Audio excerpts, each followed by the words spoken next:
በስመ አብ ወወልድ ወመንፈስ ቅዱስ አሐዱ አምላክ አሜን። ከእግዚአብሔር አብ ከአባታችን ከጌታችን ከመድኃኒታችን ከኢየሱስ ክርስቶስ ጸጋና ሰላም ምሕረት ይብዛላችሁ። ባላችሁበት ቦታ ሆናችሁ ይህንን መንፈሳዊ መርሃ ግብር የምትከታተሉ ክርስቲያኖች የእግዚአብሔር ምሕረት ጸጋ ባላችሁበት ቦታ ይብዛላችሁ ለማለት ወዳለሁ።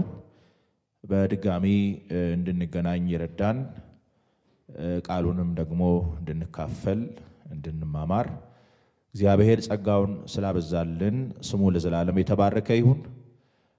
እንደምታውቁት ያው እግዚአብሔርን ቃል መማር ከእግዚአብሔር ቃል ጋር ጊዜ መውሰድ በጌታችን በኢየሱስ ክርስቶስ እንደተነገረው የማይነጠቅ በጎ እድል ነው።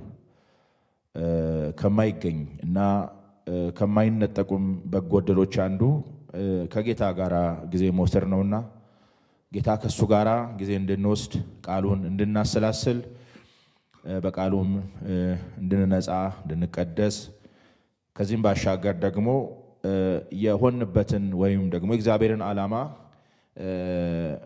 እንድናስተውል እንድንመለከት እግዚአብሔር በጎ ዕድል ሰጥቶናልና ስሙ ለዘላለም የተባረከ ይሁን። እናም ዛሬ ጌታ ባስለመደን ጸጋ እና ምሕረት ቃሉን ያካፍለናል። እግዚአብሔርን ቃል እንማማራለን። የምንካፈለው ወይም ደግሞ በዚህ ሰዓት ጌታ ቢያስተምረን ብዬ ወደ እናንተ ይዤ የመጣሁት የእግዚአብሔር ቃል በዚህ በዮሐንስ ወንጌል ምዕራፍ 10 ከቁጥር 22 እስከ 30 ያለውን ይሆናል። እሱን እናነብና በዚህ ውስጥ ያለውን እውነት ጌታ ያካፍለናል፣ ያስተምረናል። ቃሉን በጌታ ስም አነባለሁ። በኢየሩሳሌም የመቅደስ መታደስ በዓል ሆነ፣ ክረምትም ነበረ። ኢየሱስም በመቅደስ በሰሎሞን ደጅ መመላለሻ ይመላለስ ነበር። አይሁድም እርሱን ከበው እስከ መቼ ድረስ በጥርጣሬ ታቆየናለህ? አንተ ክርስቶስ እንደሆነ ገልጠ ንገረን አሉት።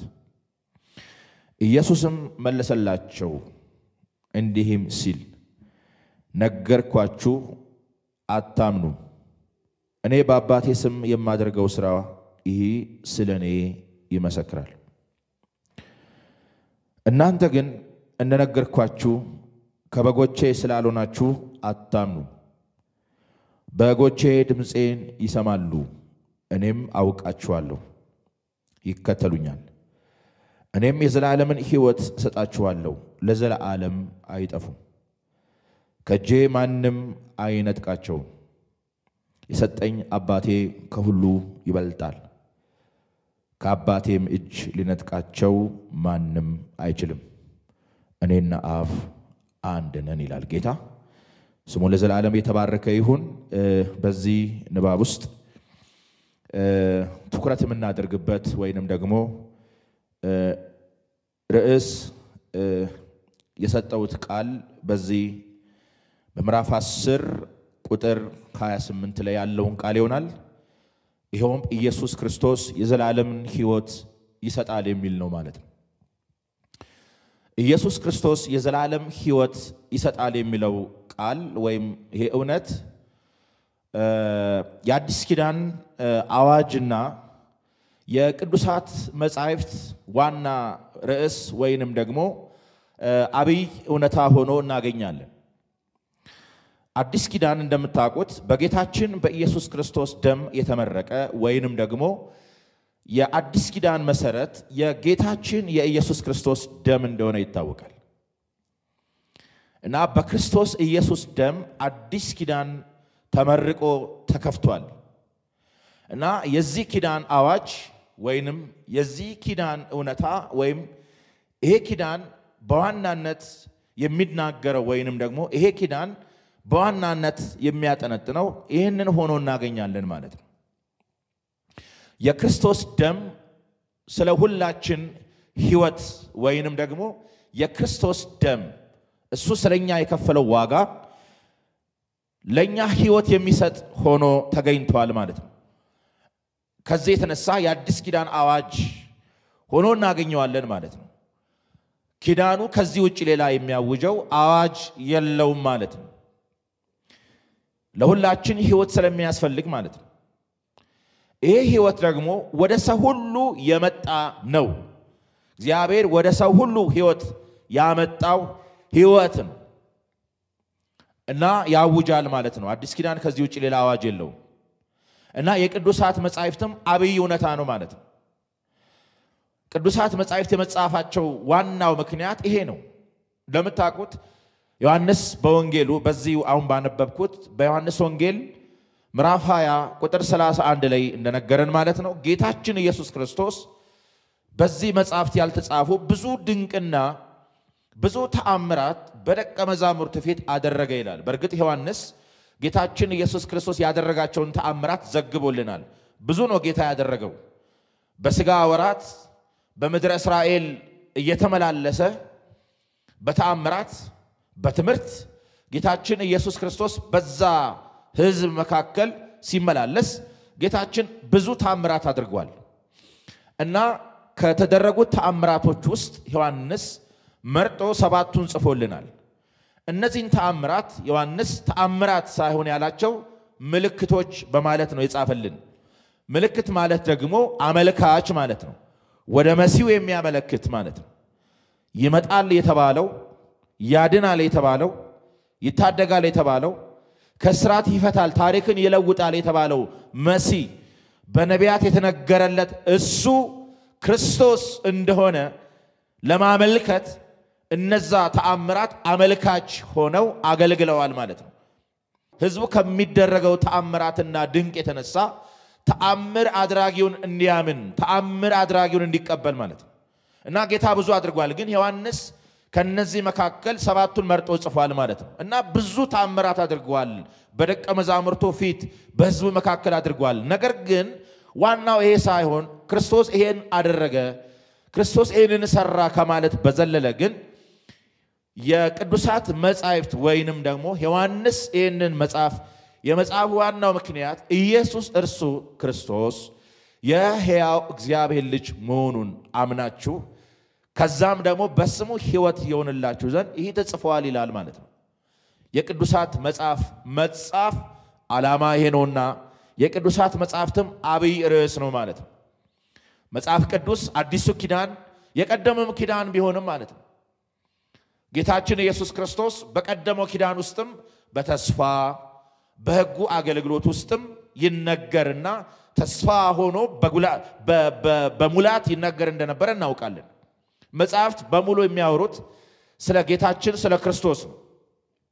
ብሉይም አዲሱም ኪዳን ቢሆን ማለት ነው።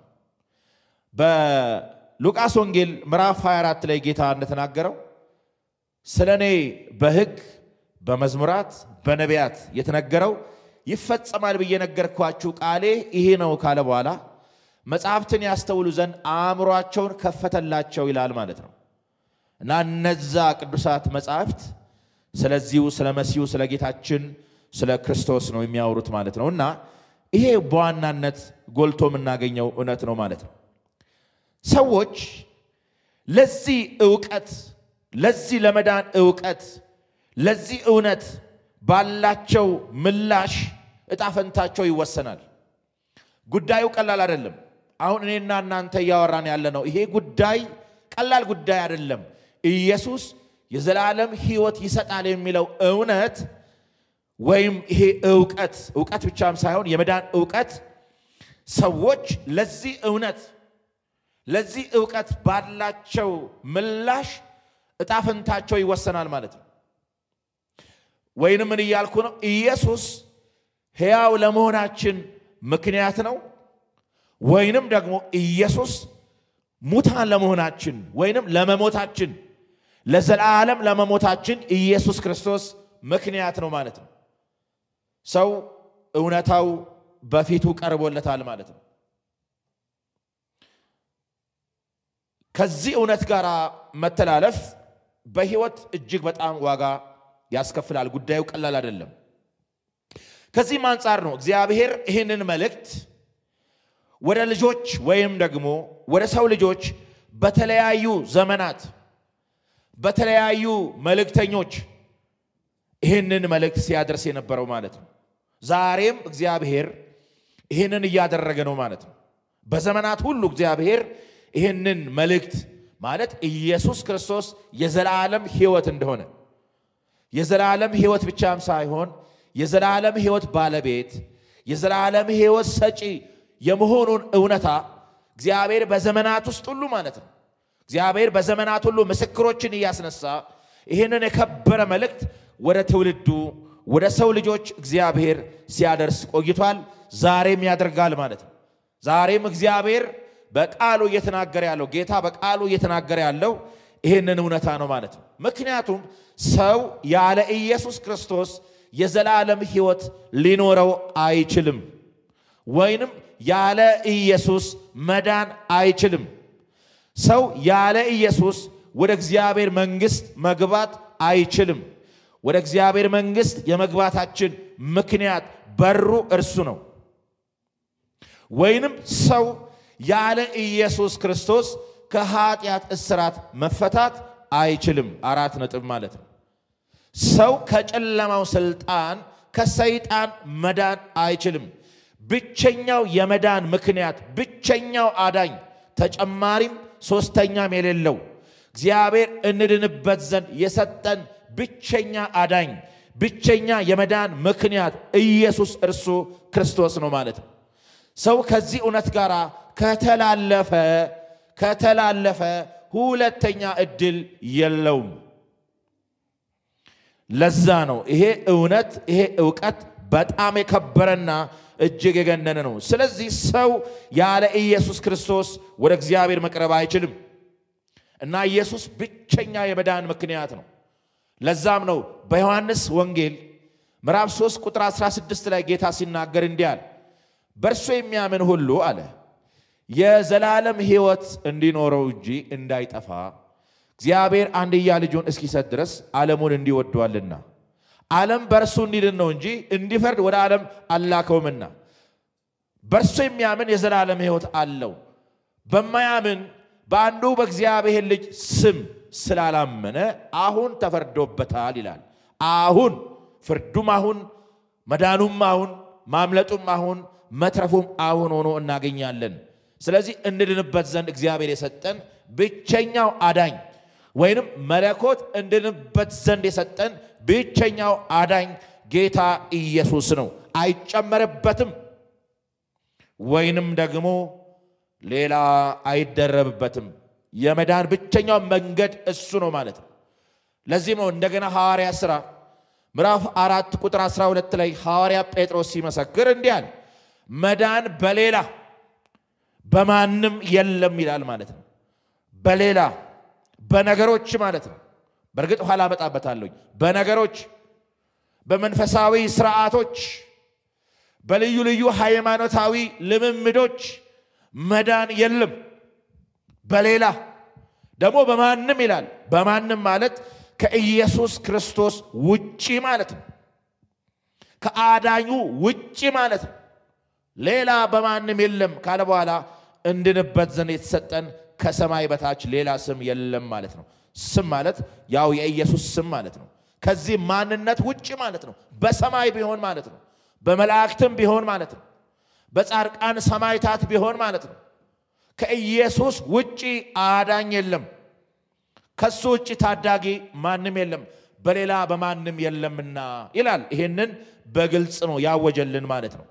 እሱ ለታሰሩት መፈታት፣ ለዕውሮች ማየት፣ ለተጠቁትም ነፃ መውጣት ነው። ማን? ኢየሱስ። በስሙ ላይ መዳን፣ በስሙ የኃጢአት ስርየት፣ በስሙ ከኃጢአት እስራት መፈታት አለ። ለዛ ነው ጌታ ሲናገር በስሙም ንስሐና የኃጢአት ስርየት ይሰበካል። ቤት በገሊላ በሰማርያ በኢየሩሳሌም እስከ ዓለም ዳርቻ ሁሉ በኢየሱስ ስም ንስሐና የኃጢአት ስርየት ይሰበካል። ስርየት ያለው በስሙ ነው። ደህንነት ያለው በስሙ ነው። ዳግም መወለድ ያለው በኢየሱስ ስም ነው። ኢየሱስ ማለት ደግሞ እግዚአብሔር ያድናል ማለት ነው።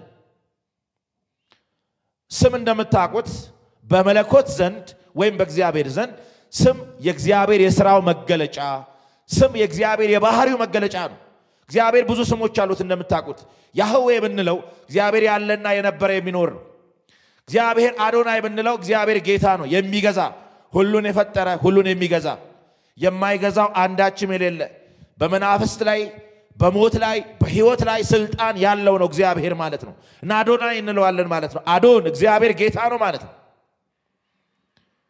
ወይንም ኤሎሂም ብንለው እግዚአብሔር ፈጣሪ ነው አስገኝ የሚታየውን ከማይታይ ያስገኘ እርሱ ነው ለዚህ ፍጥረት ሁሉ መገኘት እግዚአብሔር ብቸኛ ምክንያት ነውና ኤሎሂም እንለዋለን ማለት ነው ያህዌ ኤልሻዳይ እግዚአብሔር ሁሉን ቻይ ነው መቻል የሱ ነው መፍጠር የሱ ነው ሁሉን መቆጣጠር የሱ ነው ሁሉን መግዛት የሱ ነው ግን ደግሞ አሁን ወደ ሰው ህይወት ስናመጣ ደግሞ ማዳን እግዚአብሔር ነው በትንቢተ ዮናስ ምዕራፍ 2 ላይ እንደተጻፈው ማለት ነው ደህንነት ከእግዚአብሔር ነው ከእግዚአብሔር በቀር ሊያድን የሚችል ማንም የለም ህይወትን መለወጥ የሚችል ኃጢያትን ማስተሰር የሚችል ታስታውሳላችሁ በማርቆስ ወንጌል ምዕራፍ 2 ጌታ እነሆ ኃጢያት ተሰራይችል ሲል ይሄ እንዴት ይሳደባል አሉ ካንዱ ከእግዚአብሔር በቀር ማን ነው ኃጢያትን ሊያስተሰር የሚችል አሉ ጌታም እንዲህ አለ በእውኑ ይሄንን ቃል ስለዚህ ትገረማላችሁ የሰው ልጅ እኮ በመድር ላይ ኃጢያትን ሊያስተሰር ስልጣን ተሰጥቶታል አለ የሰው ልጅ ማለት እሱ ማለት ነው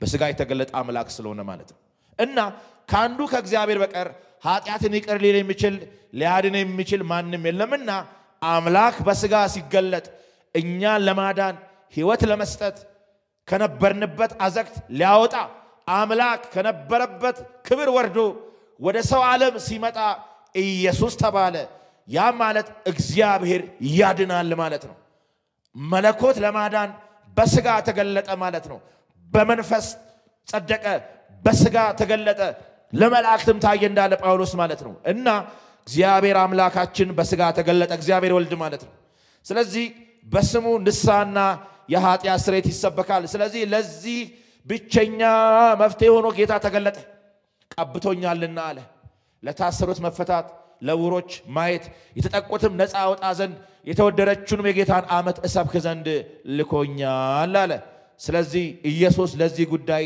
የተመደበ የተሾመ የተቀባ ክርስቶስ ነው ማለት ነው ስለዚህ ይሄ ጌታ እኔ የዘላለምን ሕይወት እሰጣለሁ ይላል ጌታ ማለት ነው በዚህ ጉዳይ ነው የምንካፈለው ማለት ነው ይሄንን ለመግቢያ ያህል ካልን ወደ ጉዳዩ እንምጣ ማለት ነው ኢየሱስ የዘላለም ሕይወት ሰጥቶናል በርግጥ ዛሬም ኢየሱስ የዘላለም ሕይወት ይሰጣል ይሄ በጣም በጣም እጅግ ገናና እውነት ነው ማለት ነው እስቲ ጌታችን ኢየሱስ ክርስቶስ ከዚህ ጋር በተያያዘ በዮሐንስ ወንጌል ምዕራፍ 17 ቁጥር 1 እስከ 5 በተናገረው ወይንም በጸለየበት የጸሎት ክፍል ውስጥ የተናገረውን እናስተውል እንዲህ ይላል ጌታ በተለይ ይሄ ጸሎት ዮሐንስ ወንጌል ምዕራፍ 17 እንደምታውቁት ኢየሱስ ወደ መስቀል ሊሄድ ሰዓታት በቀሩት ጊዜ በጌቴሴማኒ ወይንም ደግሞ በዛ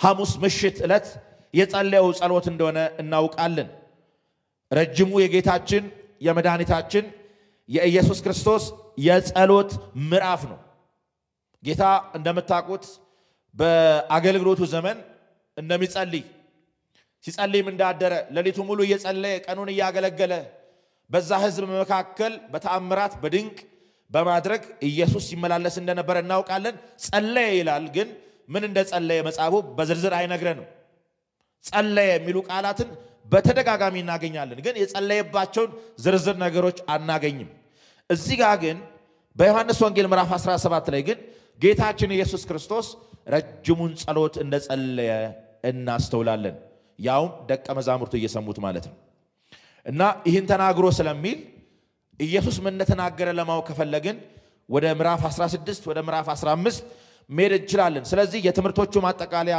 ጸሎት እንደሆነ እናስተውላለን ስለዚህ በዚህ በጸለየው ጸሎት ውስጥ የተናገረውን ቃል ነው ለማስታወስ የፈለኩት እና ቁጥር 1 ላይ ኢየሱስ ይህን ተናግሮ ወደ ሰማያኖቹን አነሳና እንዲህ አለ ይላል ማለት ነው ወደ ሰማያት ተመልክቶ ወደ አባቱ ይጸልያል ማለት ነው እና እንዲህ አለ ጌታ አባት ሆይ ሰዓቱ ደርሷል ይላል ሰዓቱ ደርሷል። የትኛው ሰዓት? ልጅህ ያከብር ዘንድ ማለት ነው። ሰዓቱ ደርሷል። በዮሐንስ ወንጌል ምዕራፍ 12 ላይ እንደጸለየ ወደሙ እንደተናገረው ሰዓቱ ደረሰ ወይንም ደግሞ ሰዓቱ በመድረሱ ደግሞ ጌታችን ኢየሱስ ክርስቶስ እንደተጨነቀ ከዚህ ሰዓትም አድነኝ እያለ እንደተናገረ ዮሐንስ ወንጌል ምዕራፍ 12 ላይ እናገኛለን። አሁን የዚህ ሰዓት መድረሻ ዋዜማ ነውና ሰዓቱ ደርሷል ይላል።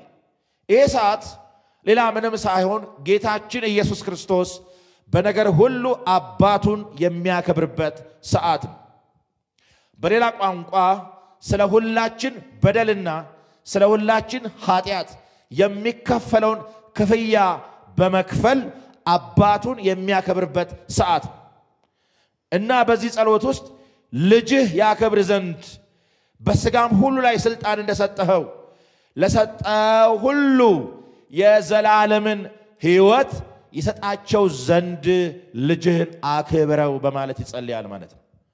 ልጅህ እንዳከብርህ ስጋ በለበሰ ፍጥረት ሁሉ ላይ ስልጣን እንደሰጠኸኝ ማለት በሰው ሁሉ ላይ በስጋ ለባሽ ሁሉ ላይ ስልጣን እንደሰጠኸኝ ወይንም በእግዚአብሔር የእጆቹ ሥራ ላይ ኢየሱስ ክርስቶስ ባለስልጣን እንደሆነ ማለት ነው። ከሁሉ በላይ እንዲሆን ማለት ነው። እግዚአብሔር ስልጣን እንደሰጠው ለሰው ወይም በሰው ልጆች ላይ ክርስቶስ ባለስልጣን እንደሆነ ሁሉ ለሰጠኸኝ የዘላለምን ሕይወት እንድሰጣቸው ልጅህን አክብረኝ በማለት ይጸልያል። የዘላለም ሕይወት ሰጪ እሱ ነው ማለት ነው። ይሄንን እንዳደርግ እኔን አክብረኝ ይላል ማለት ነው። ነገር ግን እሱ አስቀድሞ ግን አባቱን ያከብራል ማለት ነው።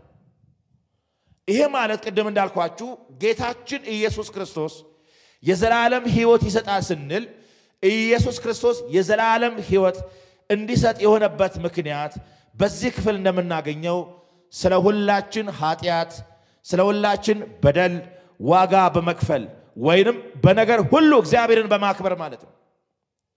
የእግዚአብሔር የክብር ጥያቄ ደግሞ ስለ ኃጢአት የሚከፈል ዋጋ ሆኖ እናገኛለን። ሰው በኃጢአት ሰው በበደል ሰው በእርኩሰት ሰው በገዛ ኃጢአቱ በገዛ አመጹ የእግዚአብሔርን ክብር ገፍቶ የእግዚአብሔርን ክብር አቅልሎ ከሰይጣን ጋር እንደተስማማ ማለት ነው። በሰው ውድቀት የእግዚአብሔር ክብር በመገፋቱ ማለት ነው። አሁን ሰው ደግሞ ወደ ነበረበት ክብር እንዲመጣ ሰው ወደ ነበረበት ክብር እንዲመለስ እግዚአብሔር መክበር አለበት ማለት ነው። የእግዚአብሔር የጽድቅ ጥያቄ ምላሽ ማግኘት አለበት ማለት ነው። ይሄንን እንዳደርግ ሰዓቱ ደርሷል ነው የሚለው ጌታ። ኃጢአት የሚያስከፍለውን ዋጋ ሁሉ ለመክፈል ማለት ነው። በመስቀል ላይ ኃጢአታችንን እስከ መሸከም ማለት ነው። የዓለምን ሁሉ ኃጢአት በራሱ ላይ በማድረግ ማለት ነው። ኃጢአት የሚያስከፍለውን ዋጋ በመክፈል ማለት ነው። በመስቀል ላይ ብቻውን እስከ መታው ድረስ ማለት ነው። የዘላለም ሕይወት እንዲሁ ወደኛ በቀላሉ አልመጣማ። እግዚአብሔር መክበር አለበት። የእግዚአብሔር የጽድቅ ጥያቄ ምላሽ ማግኘት አለበት። ይሄ ሳይሆን ሰው መዳን አይችልም። እና ጌታ አከብርህ ዘንድ ልጅህን አክብረው አለ ጌታ። በእርግጥ ጌታችን ኢየሱስ በምድር ላይ በነበረው አገልግሎት እግዚአብሔርን አክብሯል። በሕይወቱ አክብሮታል። በእያንዳንዱ ነገር እግዚአብሔርን አክብሯል። ክብርን ለእግዚአብሔር ሰጥቷል። በሚያስተምረው ትምህርት እንኳን ስንመለከት እናንተ የምትሰሙት ቃል ከኔ አይደለም፣ ይሄ ቃል የአባቴ ቃል ነው፣ ከአባቴ የሰማሁትን እናገራለሁ፣ ከአባቴ የማየው ነገር አደርጋለሁ እያለ እግዚአብሔርን ክብር ለእግዚአብሔር ክብር ሲሰጥ እናያለን። በሁሉ ነገር ማለት ነው። አሁን ግን በመስቀል ላይ ማለት ነው። እንደውም ምን ይላል? ቁጥር 4 ላይ እኔ ላደርገው የሰጠኸኝን ሥራ ፈጽሜ በምድር አከበርኩ ይላል ማለት ነው። ኢየሱስ እንዲያደርገው እንዲሰራው እግዚአብሔር የሰጠው ሥራ አለ ማለት ነው። ይሄንን ሥራ በመስራቴ ፈጽሜ አከበርኩ። ተልእኮ ከባድ ነበር ማለት ነው። የሰው መዳን በእግዚአብሔር ዘንድ ካሉ አጀንዳዎች ሁሉ የላቀ ትልቅ አጀንዳ ነው። ትልቅ አጀንዳ ማለት ነው። ሰውን የሚያህል በእግዚአብሔር ዘንድ ትልቅ አጀንዳ የለም። ሰው የከበረ የእግዚአብሔር ፍጥረት ነው እና ወደቀ። ግን ይሄን የወደቀውን ሰው ለማንሳት እግዚአብሔር ይሄንን ኃላፊነት ለኢየሱስ ሰጠ ማለት ነው እና ይሄንን ለማድረግ ወደኛ መጣ። እኔ ላደርገው የሰጠኝን ሥራ ፈጽሜ አከበርኩ ማለት በብቃት የእግዚአብሔር ጽድቅ የሚጠይቀውን ጥያቄ በተገቢው መንገድ በመመለስ ይወላችሁ እንደምታውቁት በነገራችን ላይ ሰው የእግዚአብሔርን ጽድቅ ማለት ነው ወይም ሙሉ በሙሉ የእግዚአብሔር ጽድቅ የሚጠይቀውን ጥያቄ በሙላት ወይም እግዚአብሔርን ሊያረካ በሚችል መንገድ ሰው ሊሰራ አይችልም። ወይም ሰው የእግዚአብሔር ጽድቅ የሚጠይቀውን ጥያቄ በቃ መመለስ አይችልም። ሰው ደካማና የወደቀ ነው። ግን ይሄንን ግን ጌታ በብቃት ማድረግ ችሏል። እኔ ላደርገው የሰጠኝን ሥራ ፈጽሜ ጨርሼ ደምድሜ አከበርኩ። ስለዚህ ኢየሱስ በነገር ሁሉ እግዚአብሔርን ስላከበረ በሞቱ ስላከበረው ስለኛ የሚከፈለውን ክፍያ በመክፈሉ የእግዚአብሔርን ጽድቅ ጥያቄ በመመለሱ ምክንያት አሁን ደግሞ የዘላለም ሕይወት እንድሰጥ እኔን ልጅህን አክብረኝ ይላል ማለት ነው። በሌላ ቋንቋ የዘላለም ሕይወት የተገኘው ወይንም ኢየሱስ የዘላለም ሕይወት ሰጪ እንዲሆን ያደረገው ሕይወትን ወደኛ እንዲያመጣ ለእያንዳንዳችን ሕይወት ሰጪ እንዲሆን ያደረገው ጌታ በመክበሩ ነው ማለት ነው። ጉዳዩ ቀላል አይደለም። ኢየሱስ ሕይወት ሰጪ ያደረገው ከባዱን መንገድ ከባዱን ሂደት ረጅሙን መንገድ በመሄድ ኃጢአት የሚያስከፍለውን ክፍያ በመክፈል ነው። መዳን እንዲሁ ቀላል አይደለም። ዛሬም እንኳን አንዳንዶች በጸጋ ድነናል ስንል ምናልባት የሚቃወሙት አረ አይባልም በጸጋው ድኛለሁ አይባልም የሚሉት ምናልባት ነገሩን እንደማቅለል አድርገው ሊያስቡ ይችላሉ። ደህንነትን እንደርካሽ እንዴ ሳልጾም ሳልጸልይ ሳልጋደል ይሄንን ሳላደርግ እንዴት ድኛለሁ እላለሁ ድኛለሁ አይባልም ሊሉ ይችላሉ። ይሄንን ስንል ግን ልብ በሉ ደህንነት ርካሽ አይደለም። እኛ አንክፈል እንጂ ስለመዳናችን እኛ ዋጋ አንክፈል እንጂ ስለመዳናችን የተከፈለ ዋጋ አለ። ያንንም ዋጋ የከፈለው ኢየሱስ ነው እግዚአብሔርን በሙላት በማክበሩ። እስቲ አንድ ሁለት ጥቅሶችን እንመልከት የበለጠ ነገሩን ለመረዳት ማለት ነው። ኢየሱስ የሄደበትን መንገድ ለማየት እንድንችል በዚህ በዕብራውያን መልእክት ምዕራፍ 5 ቁጥር 7 እስከ 10 የተጻፈውን ቃል እንመልከት። እንዲህ ይላል ሐዋርያው እርሱም በሥጋ ወራት ማለት ጌታችን ኢየሱስ በዚህ ምድር ላይ ሳለ ምክንያቱም ይሄ ጽሑፍ ሲጻፍ ኢየሱስ ሞትን ድል አድርጎ በአብ ቀኝ ነው ያለው እና ኃላፊውን ጊዜ በማንሳት ስለ ኢየሱስ ሲያወራ እንዲህ አለ እርሱም በሥጋ ወራት ማለት እዚህ ምድር ላይ ያለ ማለት ነው ከሞት ሊያድነው ወደሚችል ከብርቱ ጮትና ከእንባ ጋር ጸሎትና ምልጃን አቀረበ ይላል ማለት ነው። ማን? ኢየሱስ በሥጋ ወራት በተለይ ይሄ በጌቴሴማኒ የነበረውን ክስተትና ሁኔታ ነው የበለጠ የሚያብራራልን እና ከሞት ሊያድነው ወደሚችል ከብርቱ ጮትና ከእንባ ጋር ጸሎትና ምልጃን አቀረበ ይላል ማለት ነው። ምናልባት እንዲሁ በግርድፉ ስናይ ኢየሱስ ሞትን ፈርቶ አባቴ ሆይ እባክህ እንዳልሞት አድርገኝ የሚል ይመስላል። እንደሱ አይደለም እያለ ያለው እሱማ ሊሞት ነው የመጣው ስለኛ ዋጋ ሊከፍል ነው የመጣው። እሱ ካልሞተ ሕይወት የለም። እሱ በመስቀል ላይ እርግማን ካልሆነ በረከት የለም። እሱ በመስቀል ላይ ካልተተወ እግዚአብሔርኛ ሊቀበለን አይችልም። ይሄ በነገራችን ላይ አስደናቂ መለኮታዊ ልውውጥ ነው የተደረገው በመስቀል ላይ። አምላኬ አምላኬ ለምን ተውከኝ ሲል የመተው ምክንያት ኢየሱስ በመስቀል ላይ የተተወ እስኪመስለው ድረስ በእንዲህ አይነት ሁኔታ ውስጥ የሆነበት ምክንያት እኛ በእግዚአብሔር ዘንድ ተቀባይነት እንድናገኝ ነው። እግዚአብሔር እንዲቀበለን ማለት ነው። ለዚህ ነው በመረቀልን በአዲስና በሕያው መንገድ በኢየሱስ ክርስቶስ ደም በሥጋ በኩል ማለት በመጋረጃው በኩል እንድንገባ ድፍረት ስላለን ማለት እግዚአብሔር ወዳለበት ማለት ነው። በክርስቶስ ሥጋና ደም ማለት ስለ ኃጢአታችን በከፈለው ደም እና በተነሳበት አካሉ በከበረው አካሉ ስለኛ ቀዳሚ ሆኖ በመግባቱ ምክንያት እኛ ወደ እግዚአብሔር መገኘት ገብተናል። መጋረጃው ተቀዷል። መጋረጃው ተከፍቷል። ወደ እግዚአብሔር መቅረብ ወደ እግዚአብሔር መግባት እንችላለን ማለት ነው። ይሄ ግልጽ ነው። ይሄ ካልሆነ ሰው መዳን አይችልም። በሞቱ ነው ይሄንን ማድረግ የሚችለው። ግን ኢየሱስ እባክህ እንዳልሞት እያለ የሚጸልይ ሳይሆን በቃ በመስቀል ላይ የሚሆነው ነገር አሰበው። ልብ በሉ።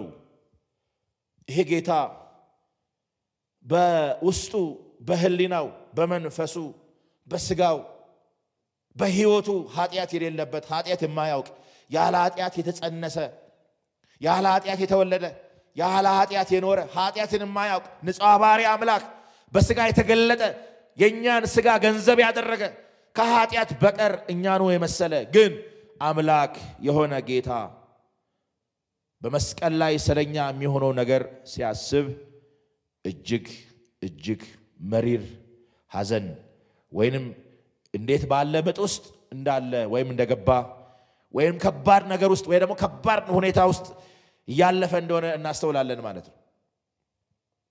ከሞት ሊያድነው ወደሚችል ምክንያቱም ጸለየ። አባት ሆይ ብትፈቅድ ይህችን ጽዋ ከኔ ላይ ውሰድ አለ። ያ ጽዋ የሁላችን ኃጢአት ነው።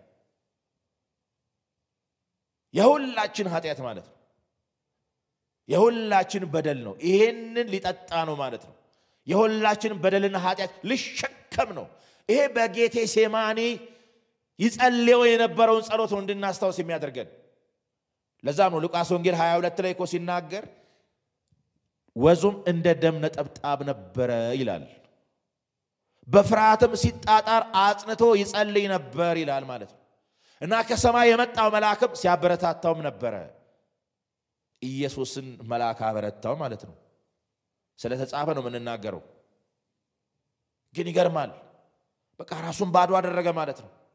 ለመስቀል ሞት እንኳን የታዘዘ ሆነ ማለት ነው። ለመስቀል ሞት ያውም ለመስቀል ሞት ያውም የውርደት ሞት ማለት እኮ ነው። በዚህ ነው እግዚአብሔር የሚከበረው። እግዚአብሔር በዚህ ካልከበረ ሰው መዳን አይችልም። ምልጃ ቀረበ ይላል። ከዛስ እግዚአብሔርን ስለመፍራቱ ተሰማለት በትንሣኤ ማለት ነው። ምንም ልጅ ቢሆን ከተቀበለው መከራ መታዘዝን ተማረ በተግባር ማለት ነው። አዳም ባለመታዘዙ ውድቀት እንዳመጣብን ማለት ነው። በሮሜ ምዕራፍ 5 እንደተጻፈው በአንዱ ባለመታዘዝ ሁላችን ኃጢአተኞች እንደሆንን ሁሉ በአንዱ መታዘዝ ሁላችን ጻድቃን ወይም ጸደቅን ይላል ሮሜ ምዕራፍ 5 ላይ ማለት ነው። በአንዱ በመጀመሪያው አዳም አለመታዘዝ ኃጢአትን፣ ውድቀትን፣ ክፋትን፣ እርኩሰትን፣ እርግማንን አተረፈ። በክርስቶስ በመታዘዝ ደግሞ ምን አገኘን? ጽድቅ አገኘን፣ ሕይወት አገኘን፣ ቅድስናን አገኘን፣ በረከትን አገኘን፣ ልጅነትን አገኘን፣ ወደ እግዚአብሔር መንግሥት መፍለስን አገኘን። በእርሱ መታዘዝ ማለት ነው። ምንም ልጅ ቢሆን ከተቀበለው መከራ የተነሳ መታዘዝን ተማረ በተግባር ማለት ነው። እግዚአብሔር ወልድ የእግዚአብሔር ልጅ ነው። እግዚአብሔርን ታዟል፣ ጥያቄ የለውም። ግን አሁን ደግሞ የሁላችንን ኃጢአት በመሸከም ኃጢአት የሌለበት ንጹሕ ባሕርይ አምላክ እኛን ለማዳን የእኛን ኃጢአት እስከ መሸከም ድረስ ታዘዘ። የመስቀልን ሞት ለመሞት ታዘዘ ማለት ነው። ምንም ልጅ ቢሆን ከተቀበለው መከራ የተነሳ መታዘዝን ተማረ ኢየሱስ። ሕይወት ዝም ብሎ አልመጣም ወደኛ ወዳጆች። ካለ በኋላ ከተፈጸመም በኋላ ይላል። ከተፈጸመ ማለት ኢየሱስ በነገሮች ሁሉ በቃ ፍጹም ከሆነ በኋላ መቼስ ፍጹም ሆነ ስላችሁ ኢየሱስ ፍጹም አልነበረም እያልኩኝ አይደለም እሱ ፍጹም አምላክ ነው ፍጹም ሰው ነው እንከን የሌለበት ጌታ ነው አሁን አያችሁ ወደ አዲስ ሁኔታ ኮነ የመጣው አምላክ ነው በቀደመ ክብሩ ቅዱስ ቅዱስ ይያሉ መላእክት የሚያመልኩት መላእክት የሚያመሰግኑት ስባሄ የሚያቀርቡለት ውዳሴ የሚያቀርቡለት በፍርሃት በመንቀጥቀጥ በሁለት ክንፋቸው ፊታቸውን እየሸፈኑ በሁለት ክንፋቸው እግራቸውን እየሸፈኑ በሁለት ክንፋቸው ቅዱስ ቅዱስ ቅዱስ ያለና የነበርክ ሁሉን የምትገዛ ጌታ አምላክ ይያሉ በአርያም በጸባዖት የሚያመልኩት ይሄ ጌታ ይሄን ሁሉ ክብሩን ትቶ ወደዚህ ወደኛ ዓለም መጥቶ የሰውን ሥጋ ገንዘብ አድርጎ በሰዎች በእኛ ሁኔታ ተገልጦ በመካከላችን ተመላልሰው የኖረ ጌታ ወደ አዲስ ሁኔታ ነው የመጣው ከዛስ ከሁሉ በላይ ከባዱ ነገር ኃጢአት የማያውቀው አምላክ ኃጢአት የሚጸየፈው ጌታ የሁላችን ኃጢአት በመስቀል ላይ ተሸከመ ተፈተነ ማለት ነው ተፈተነ በቃ ወረደ ማለት ነው ወደ መጨረሻው የዝቅታ ስፍራ ወረደ ማለት ነው በዚህ ሁሉ ኢየሱስ ፍጹም ሆኖ ተገኘ ድል አደረገ አሸነፈ ማለት ነው ዓለምን ሰይጣንን ኃጢአትን ድል አደረገ ጌታ አሸነፈ ማለት ነው ከተፈጸመ በኋላ የሚለው ይሄንን ነው ከተፈጸመ በኋላ በእግዚአብሔር እንደ መልከ ጼዴቅ ሹመት ለዘላለም ሊቀ ካህናት ተብሎ ስለተጠራ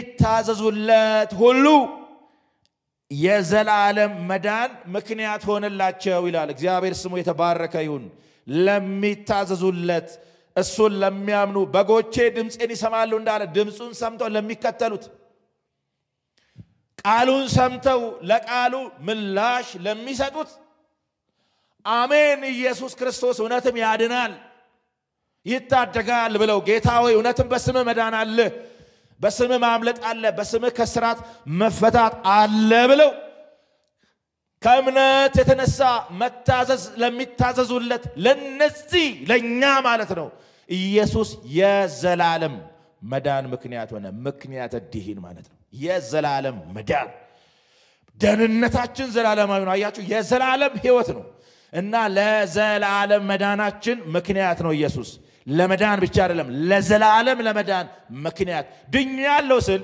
ለመዳን ምክንያት ምንድነው ካላችሁኝ የኔ መንፈሳዊ ተጋድሎ አይደለም ወደ እግዚአብሔር መንግስት የመግባት ምክንያት የእግዚአብሔር ልጅ የመሆን ምክንያት ዳግም የመወለድ አዲስ ፍጥረት የመሆን ምክንያት ማን ነው ምንድነው ካላችሁኝ የኢየሱስ ነው የእግዚአብሔር ልጅ ሆኖ ኢየሱስ ነው የዘላለም መዳን ምክንያት ሆነላችሁ ያ ማለት ለሁላችን ማለት ነው ዛሬም ለምናምነው ኢየሱስ የዘላለም መዳን ምክንያት ነው ምክንያት የሆነው በዚህ ነው ይሄን ሁሉ ስላለፈ ከሞት መከራ የተነሳ ከመላእክት በጥቂት ያነሰው ኢየሱስ የዘላለም መዳን ምክንያት ሆነ ለዛ ነው በእግዚአብሔር ጸጋ ይላል ዕብራውያን 2 በጣም የሚገርመኝ ቃል ነው በእግዚአብሔር ጸጋ ስለሰው ልጆች ሁሉ ሞትን ይቀምስ ዘንድ ከመላእክት ይልቅ በጥቂት አንሶ የነበረው ኢየሱስ ከሞት መከራ የተነሳ የክብርና የምስጋናን ዘውድ ተጭኖና ያለን ይላል ክብር ለሱ ይሁንለት የክብርና የምስጋና ዘውድ አሁን በሰማያት የክብር አክሊል ክብር አለው ይከበራል እናከብረዋለን ማለት ነው ምስጋና እናመሰግነዋለን ታርደሃልና በደም ከነገድ ሁሉ ከቋንቋ ሁሉ ሰዎችን ዋጅተህ ለአምላካችን መንግስትና ካህናት አደረካቸው ይያል ለበጉ ቅኔ እናቀርባለን ለበጉ ምስጋና እናቀርባለን ታርደሃልና እንለዋለን ኢየሱስን ማለት ነው ከሞት መከራ የተነሳ ከመላእክት በጥቂት አንሶ የነበረው ማለት እንደምታውቁት መላእክት በፍጥረታቸው አይሞቱም መንፈሳውያን ናቸው ማለት መንፈስ ናቸው ረቂቅ ናቸው አይሞቱም ኢማቲ ናቸው ግን ያ የማይሞቱ አምላክ ስለኛ ኃጢአት በመሞቱ ከመላእክት በጥቂት ወይንም ለጥቂት ጊዜ ጌታ ምናል አነሰ ሞተ ማለት ነው ከሞት መከራ የተነሳ በእግዚአብሔር ጸጋ ምክንያት ማለት እግዚአብሔር ለኛ ባለው ጸጋ ምክንያት ነው ጌታ የሞተው ልብ በሉ እኛማ ስንሞት ይገባናል ሞት የኃጢአት ደሞዝ ነው ስንሞት የኃጢአት ውጤት የሆነውን ሞት ነው ምን ሞተው የሚገባን ኢየሱስ ግን አይገባውም ኃጢአት የለበትማ ነውር የለበትማ ይሄ ጌታ ግን በእግዚአብሔር ጸጋ ምክንያት እግዚአብሔር ለኛ ባለው ጸጋ ምክንያት ኢየሱስ ሞተ ግን ይሄ ጌታ ሞት እንድል አድርጎ አሁን በአብ ቀኝ አለ የክብርና የምስጋናን ዘውድ ተጭኖ አለ እና ይሄ የክብርና የምስጋናን ዘውድ የጫነው ኢየሱስ የዘላለም ሕይወት ይሰጣል ማለት ነው ለዛ ነው የዘላለምን ሕይወት ይሰጣቸው ዘንድ ልጅን አክብረው አለ ጌታ አየህ ይህን ሁሉ መንገድ ስለሄደ መዳናችንን ስለፈጸመ ዕዳችንን ስለከፈለ እግዚአብሔር ኢየሱስ የዘላለም ሕይወት ሰጪ እንዲሆን አደረገው ማለት ነው በነገራችን ላይ ይሄ የመለኮት ውሳኔ ነው ለዚህ ነው ዮሐንስ በመልእክቱ ምዕራፍ 5 ላይ እንደዚህ ይለናል ዮሐንስ በመልእክቱ ምዕራፍ 5 ላይ ቁጥር 10 እንደዚህ ይላል በእግዚአብሔር ልጅ የሚያምን በነፍሱ ምስክር አለው ይላል በእግዚአብሔር የማያምን እግዚአብሔር ስለ ልጁ የመሰከረውን ምስክር ስላላመነ ሐሰተኛ አድርጎታል ማለት ነው ማለት ሰው እግዚአብሔርን ሐሰተኛ የሚያደርገው እግዚአብሔር ስለ ልጁ የመሰከረውን ምስክርነት ካላመነ ነው ሰው እግዚአብሔር የሰጠው ምስክርነት ካመነ እግዚአብሔርን ያምናል ማለት ነው በነገራችን ላይ በዚህ ቋንቋ እግዚአብሔርን ማመን ማለት እግዚአብሔር ስለ ልጁ የመሰከረውን ምስክርነት ማመን ማለት ነው እግዚአብሔርን ሐሰተኛ ማድረግ ማለት እግዚአብሔርን አለማመን ማለት ደግሞ በሌላ ቋንቋ እግዚአብሔር ስለ ልጁ የመሰከረውን ምስክርነት አለማመን ነው ታዲያ ምስክሩ ምንድነው ስንል እግዚአብሔርም ይላል የእግዚአብሔር ምስክር ልብ በሉ ቁጥር 11 ላይ እግዚአብሔር ይላል የዘላለም ሕይወት እንደሰጠን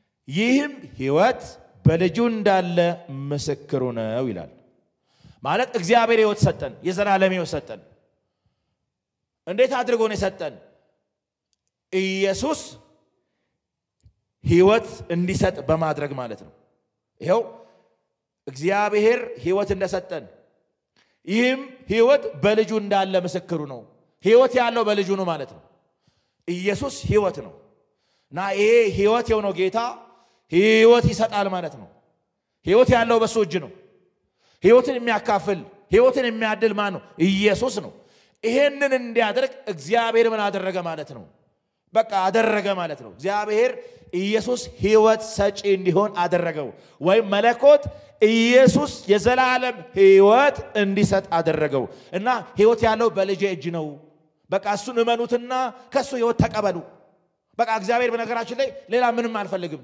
በቃ በልጄ እመኑ እንደማለት ነው በቃ ምንም አልፈልግም ጾሙልኝ ጸልዩልኝ ተጋድሎ አድርጉልኝ ሳይሆን እግዚአብሔር ይያለ ያለው በቃ በልጄ እመኑ አምናችሁ በስሙ ዳኑ አለቀ ሰው ይሄንን ምስክርነት ካመነ እግዚአብሔርን ያምናል እና እግዚአብሔር ልጄን እመኑልኝ ብሏል ያው አንደኛ ዮሐንስ ምዕራፍ 3 ላይ ማለት ነው ቁጥር 23 ላይ እግዚአብሔር ትእዛዝ ሰጠን ይላል አንደኛው ትእዛዝ በልጁ በክርስቶስ እናምን ዘንድና እርስ በርሳችን እንዋደድ ዘንድ እግዚአብሔር ትእዛዝን ሰጥቶናል አለቀ ስለዚህ ቃሉን ሲጠቀልል ቁጥር 12 ላይ ልጁ ያለው ሕይወት አለው ዘያምን በወልድ በሕይወት ዘላለም በልጁ የሚያምን ሕይወት አለው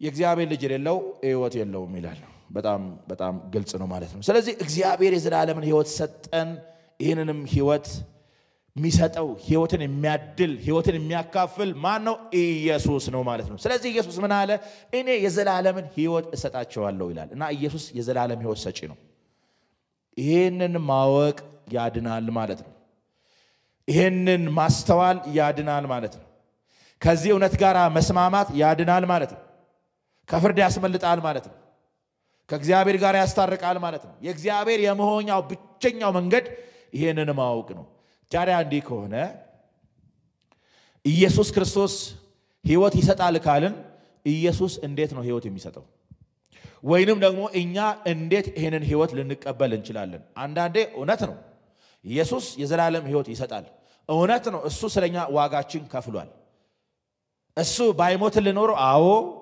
አንድንም ነበር ድነናል ችግር የለውም እዚህ ጋር ልንስማማ እንችላለን ግን አንዳንዴ ልዩነቱ ያለው ምንድነው አንዳንዴ ማናስተውለው ይሄንን ህይወት የምንቀበለው እንዴት ነው ወደሚለው ሲመጣ ነው አንዳንዴ ልዩነቶቹ የሚታዩት ሰው አንዳንዴ የሚስተውን በዚህ ነው ታዲያ ይሄንን ህይወት እንዴት ማግኘት እንችላለን ካልን አንደኛ ይሄንን ህይወት ወይንም የዘላለምን ህይወት ማግኘት የምንችለው ህግን በመጠበቅ አይደለም አዎ እውነት ነው እሱ ስለኛ እዳችን ከፍሏል እውነት ነው ኢየሱስ የዘላለምን ህይወት ይሰጣል አዎ ግን ስለኔ ህይወትን የሚሰጠው ህግን በመጠበቅ ነው ካልን እንስታለን አሁንም ህግን መጠበቅ ማለት በአጠቃላይ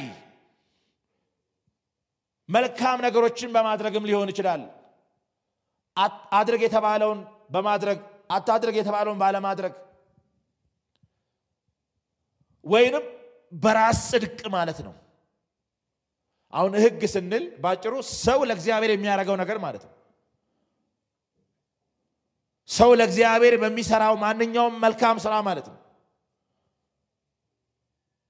የህግም ሥራ እንበለው መልካም ሥራ እንበለው ሰው በዚህ አይደለም ወይንም ደግሞ በአጠቃላይ ሰው ወደ እግዚአብሔር ለመቅረብ በሚያደርገው ማናቸው መንፈሳዊ እንቅስቃሴ ወይንም መንፈሳዊ ሥርዓት ሰው ይሄንን ህይወት ማግኘት አይችልም እንደዚህ ከሆነ ሥራ አያስፈልግም ማለት ነው እያልኩ አይደለም አንዳንዴ ችግር የሚፈጠረው ቀደም ተከተሉን ስናባዛው ነው ወይንም ደግሞ ስናዛባው ነው በመልካም ሥራ ሰው አይደለም ስንል መልካም ሥራ አያስፈልግም እያልን አይደለም መጽሐፉም ይሄንን አይናገርም ግን ሰው መዳን የሚችለው የዘላለም ህይወት መቀበል የሚችለው በህግ አይደለም ወይንም ሥርዓት በመጠበቅ አይደለም ወይም ሰው ለእግዚአብሔር በሚያደርገው ማናቸው መልካም ነገሮችም አይደለም ወደ እግዚአብሔር መቅረቢያ መንገድ ይሄ አይደለም አዲስ ኪዳን መጽሐፍ ይሄንን የሚያረጋግጥልን ጽድቅስ በህግ በኩል ከሆነ እንኪያስ ክርስቶስ በከንቱ ሞተ ይላል ወይም ደግሞ በቲቶ መልእክት ምዕራፍ 3 ቁጥር 5 እንደተጻፈው የእግዚአብሔር ቸርነት ሰውን መውደዱ በተገለጠ ጊዜ ለአዲስ ልደት በሚሆን መታጠብና በመንፈስ ቅዱስ መታረስ አዳነን ካለ በኋላ ይሄም እንደራሱ ሐሳብ እንደራሱ ፈቃድ እንደ እግዚአብሔር ቸርነት የሆነልን እንጂ እኛ ስላደረግነው በጽድቅም ስለፈጸምነው ሥራ አይደለም ይላል መዳናችን በሰራነው የጽድቅ ሥራ የሆነ አይደለም እና በማን ሥራ ነው ስንል በክርስቶስ ሥራ ነው ታዲያ የዘላለም ህይወት በምንድን ነው የሚገኘው ካልን የዘላለም ህይወት የሚገኘው በእምነት ነው ማለት ነው ኢየሱስ ክርስቶስን በማመን ማለት ነው የተወሰኑ ጥቅሶችን እንመልከት ኢየሱስ በእምነት ነው ስንል ኢየሱስን በማመን ነው ደህንነት የሚገኘው በዮሐንስ ወንጌል ምዕራፍ 3 ቅድም አንብቤያለሁ ራሱ ጌታ የተናገረው ነው ቁጥር 16 ወይም ከቁጥር 14 ጀምሮ ስናነብ ማለት ነው ሙሴ በምድረ በዳ እባብ እንደሰቀለ እንዲሁ በርሱ የሚያምን ሁሉ የዘላለም ህይወት እንዲኖረው እንጂ እንዳይጠፋ የሰው ልጅ ሊሰቀል ይገባዋል በርሱ የሚያምን ሁሉ በኢየሱስ ማለት ነው የዘላለም ህይወት እንዲኖረው እንጂ እንዳይጠፋ እግዚአብሔር አንድያ ልጁን እስኪሰጥ ድረስ ዓለሙን እንዲሁ ወዷልና ዓለም በልጁ እንዲድን ነው እንጂ በዓለም እንዲፈርድ እግዚአብሔር ወደ ዓለም አላከውምና በርሱ የሚያምን አይፈረድበትም በማያምን ግን በአንዱ በእግዚአብሔር ልጅ ስም ስላላመነ አሁን ተፈርዶበታል ግልጽ ነው ኢየሱስን በማመን ነው መዳን እዚሁ ራሱ ዮሐንስ ወንጌል ምዕራፍ 3 ከቁጥር 36 ስናነብ እንደዚህ ይላል በልጁ የሚያምን የዘላለም ህይወት አለው በልጁ የሚያምን የዘላለም ህይወት አለው ማለት አለው ነው በቃ አሁን አለ ማለት እሱን ባመንበት ቅጽበት ማለት ለዚህ እውነት አሜን ባልንበት ቅጽበታዊ ምላሽ ማለት ነው የዘላለም ህይወት አለን ከሞት ወደ ህይወት ነው የምንሻገረው ማለት ነው መዳን አሁን ነው ደህንነት አሁን ነው የመዳን ቀን አሁን ነው ይላል ጌታ ወይም በዛ በቀኝ ለተሰቀለው እንደተናገረው ጌታ ዛሬ በገነት ከኔ ጋር ትኖራለህ እንዳለ ማለት ነው። መዳን አሁን ነው፣ ፍርዱም አሁን ነው። በነገራችን ላይ መዳን አሁን በሆነበት ቅጽበት ፍርዱም በዛው መጠን ነው። ሰዎች ለዚህ እውነት ካልታዘዙ፣ ሰዎች ለዚህ እውነት ካልተሸነፉ ግልጽ ነው በፍርድ ውስጥ ይሆናሉ ማለት ነው። መዳን አሁን በልጁ የሚያምን የዘላለም ሕይወት አለው። በልጁ የማያምን ግን የእግዚአብሔር ቁጣ በእርሱ ይኖራል እንጂ ሕይወትን አያይም ይላል። አሁን ነው መዳን፣ አሁን ነው መዳን። ዮሐንስ ወንጌል ምዕራፍ 5 ቁጥር 24 ላይ እንደነገረን ጌታ በእኔ የሚያምን ከሞት ወደ ሕይወት ተሻገረ እንጂ ወደ ፍርድ አይመጣም ብሏል ማለት ነው። በእምነት ነው መዳን።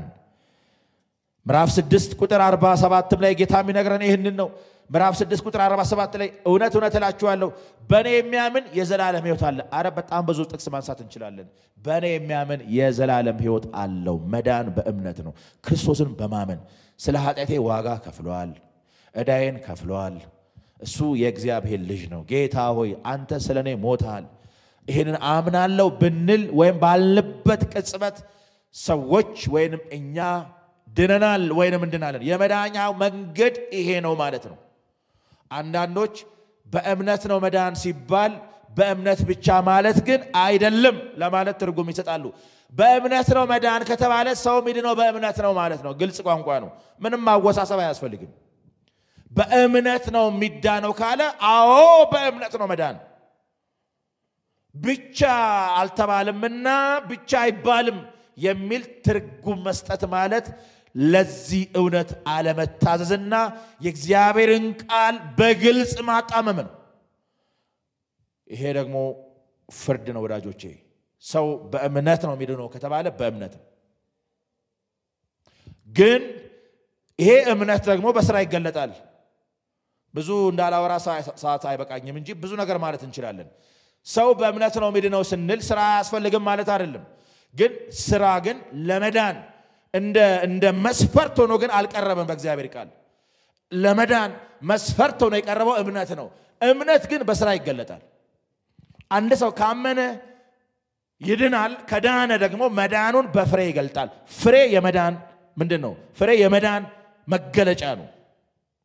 ፍሬ የመዳን መገለጫ ነው።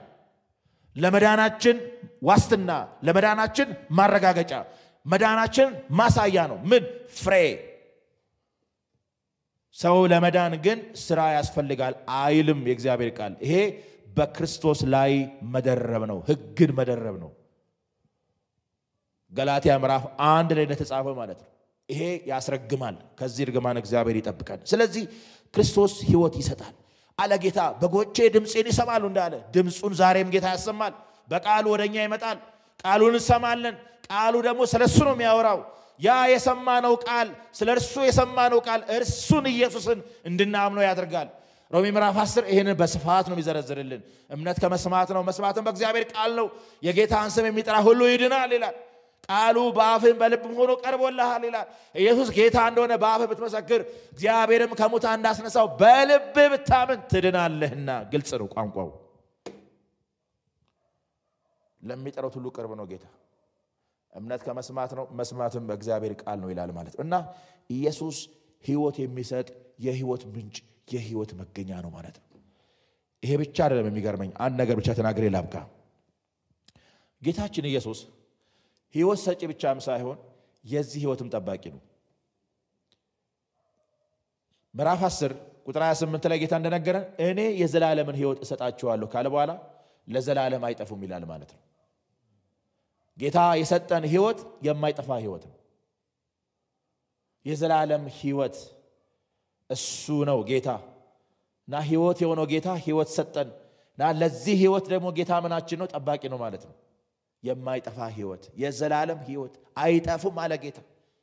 ያለ መጥፋታችን ዋስትና ነው ኢየሱስ ማለት ነው። እንደውም ሲቀጥል ምን አለ? ከኔ እጅም ከአባቴ እጅም የሚነጥቃቸው ማንም የለም ይላል ማለት ነው። በሌላ ቋንቋ በኢየሱስ እጅ መያዝ ማለት በእግዚአብሔር እጅ መያዝ ማለት ነው። ያ ማለት ደግሞ ፍጹም ዋስትና ያለበት ስፍራ ውስጥ ነው ያለነው ማለት ነው። ፍጹም ዋስትና ያለበት ስፍራ ውስጥ ነው ያለነው። በአብ እጅ ነው ያለነው፣ በወልድ እጅ ነው ያለነው ማለት ድነናል ብቻም ሳይሆን ኢየሱስ ላለመጥፋታችን ዋስትናችን ነው፣ ጠባቂያችን ነው። በጎቹን ይጠብቃል ማለት ነው፣ ይንከባከበናል ማለት ነው። ጌታ ስሙ ብሩክ ይሁን። አዎ ጌታችን ኢየሱስ ክርስቶስ የዚህ ሕይወት ጠባቂ ነው፣ ዋስትና አለን ማለት ነው። እሱ ሊቀ ካህናታችን ነው ማለት ነው፣ እረኛችን ነው ማለት ነው። ወደ ለመለመው ስፍራ የሚያሰማራ ነው ማለት ነው። ስለዚህ ጌታ ስሙ ለዘላለም የተባረከ ይሁን። ስለዚህ ወዳጆቼ ይህንን መዳን ቸል እንዳንል ላስታውሳቸው እወዳለሁ። ለዳነውም ከዚህ እውነትም ሩቅ ላለነው መልእክታችን ይሄ ነው። መዳናችንን ቸል እንዳንል ማለት ነው። ድኛለሁ ብለን ምናልባት መዳን ቀሎብን ያለን ሰዎች፣ መዳን አንሶብን ሌላ ነገር እየፈለግን ያለን ሰዎች፣ በመዳን ላይ ለማደግ የምናስብ ሰዎች ካለን እግዚአብሔር ማስተዋሉን ይስጠን። እንዲህ አይነቱን ታላቅ መዳን ቸል ብንል እንዴት እናመልጣለን ይላል። በሌላ ቋንቋ ምናልባት መዳን በሌላ ይገኛል። በጾም አገኛለሁ፣ በጸሎት አገኛለሁ፣ በቅዱሳን ምልጃ አገኛለሁ፣ ወይንም በሌላ ስርዓት አገኛለሁ የምንል ሰዎች ካለን እነሆ የመዳን ቀን ዛሬ ነው። ይሄንን መዳን ቸላ ማለት ሳይድኑ መቆየት ዋጋ ያስከፍላል። መጨረሻው ገሃነምና መጨረሻው መጥፋት ነው። ይሄ እንዳይሆን እነሆ የመዳን ቀን ዛሬ ነው። ስለዚህ ይህንን እውነት በማመን በዚህ እውነትም ሐሴት በማድረግ በዚህ እውነትም በመጽናትና ይህንን ምስራች ጌታ እስኪመጣ ድረስ ለዓለም ሁሉ እየመሰከርን የምንኖርበትን ጸጋ ጌታ ለሁላችን ያብዛልን። ስሙ ለዘላለም የተባረከ ይሁን። ቃሉን ያስተማረን ያካፈለን የረዳን ጌታ ስሙ ለዘላለም የተባረከ ይሁን። ከቀሪው የቴሌቪዥን መርሃ ግብር ጋር እንድትሆኑ በእግዚአብሔር ፍቅር ጋብዛችኋለሁ። የእግዚአብሔር ጸጋ በድጋሚ ከሁላችሁ ጋር ይሁን። ወስብሐት ለእግዚአብሔር።